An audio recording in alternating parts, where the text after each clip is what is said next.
So I have with me Erin Dobson, the better half of the Dobson trio, a double, actually duo, not trio. I was thinking about Tim Dobson being the other one. Yeah. So Erin, thank you for your time. Hi.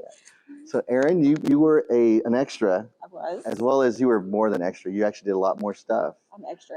Yes. Have you seen your part yet? I haven't seen any of them. Ah, she's in for a treat. She has no idea. So how did that feel? So first of all, your husband comes home and says, "Hey, I got this great part. Can you also be a part of it?" What was your first? He kind of tricked me into it. He was like, "You should come watch me do this," and then he was like, "And by the way, I maybe signed you up for this." And I was like, "Okay, what did you sign me up for?" So then all of a sudden, I was an extra. So it sounds like he signed you up for a lot of things. You're obviously dressed really nice today because I also got tricked into hockey. There's no trickery done. In the Paul as Apostle, we do not believe in trickery. But so now your husband's convinced you. You show up to set and you're like, "Hey, guess what, Erin? You're gonna get dressed up in a costume." What was going through your mind? I didn't know what I was going to be doing. I knew there was a costume, but I've worn similar things when I've been in India, so it wasn't that big of a stretch, but sitting there and watching all the moving parts and just seeing everyone interact, and everyone had a job, but they all couldn't do it without each other, was really interesting to me. Okay, so and that sounds really cool. So everyone had their different job, which kind of leads itself to the fact that you start doing these jobs now. I'm hearing.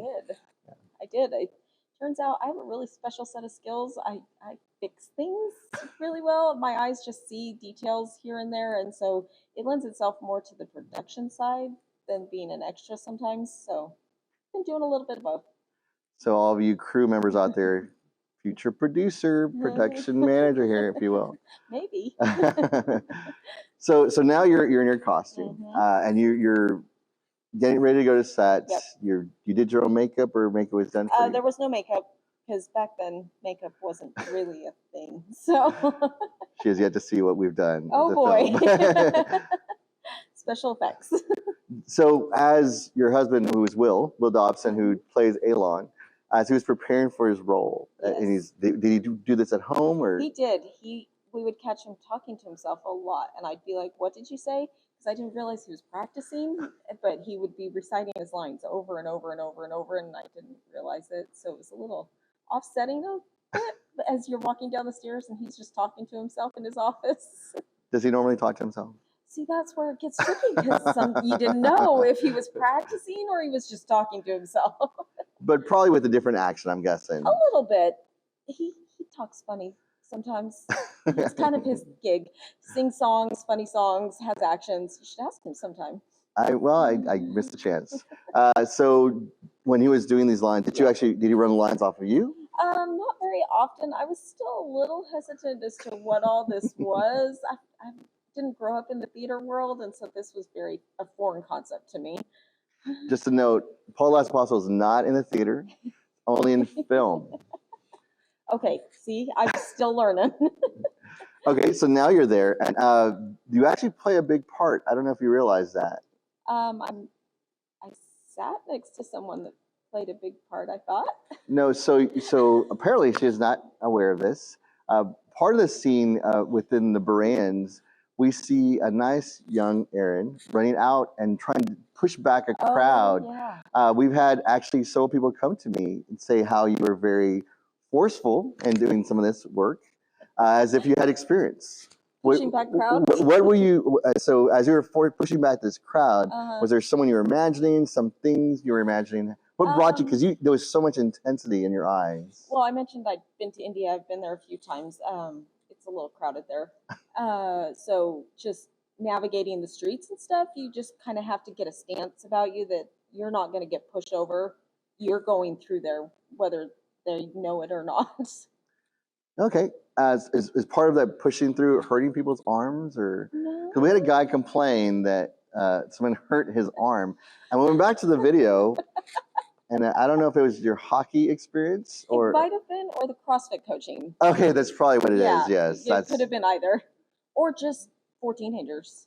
So she's admitting it, by the way. So we have that on tape. Yeah. It's fine. So now that you've done this, Yeah. and again, by the way, that's a very important part. Okay. Just so you know. Okay.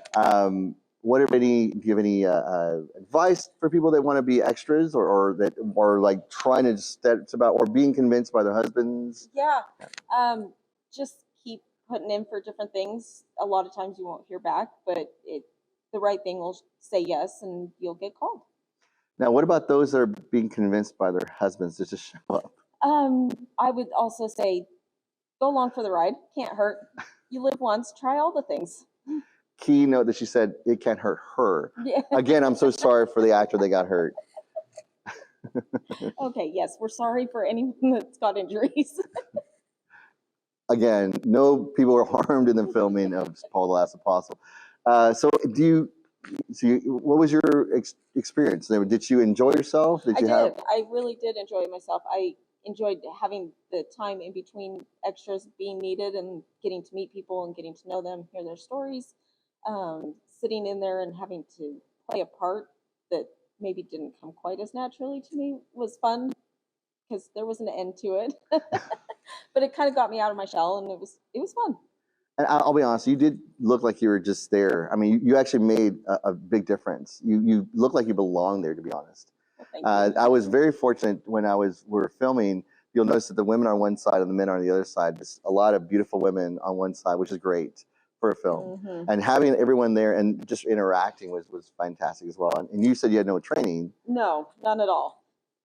Well, it didn't look like it. You did look like you belong there, which is great. Perfect. So I always ask this question because it's very important. People always want to know who is, other than myself, who is more important, who was the most influential to you on set, or who did you like the most? Wow, that's a good question.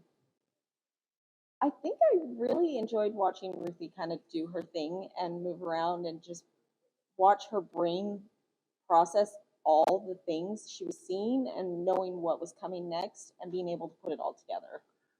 That's great. By the way, her husband said her. Just so you know, it was not. So, but Ruthie is definitely a very strong director as well. Yeah. Yep. So, do you have any parting words for your experience now? You're Academy Award winning actress. Okay. You've got all these awards. Any advice that you have to give anyone else? Don't be scared. Just go out and try it. You might be surprised that it leads to something else, that you find a different role in something that you didn't even know was a thing that you're really good at. Good advice. Yeah. Erin should know she does a lot of things for the first time. Hockey player. I'm a new hockey player. Theater, even though we didn't do theater. Film. Yeah. And production now, which is great. Now. So I'd say we look forward to bigger things and greater things with you, Erin. Thank you. Thanks again for your time. Yeah.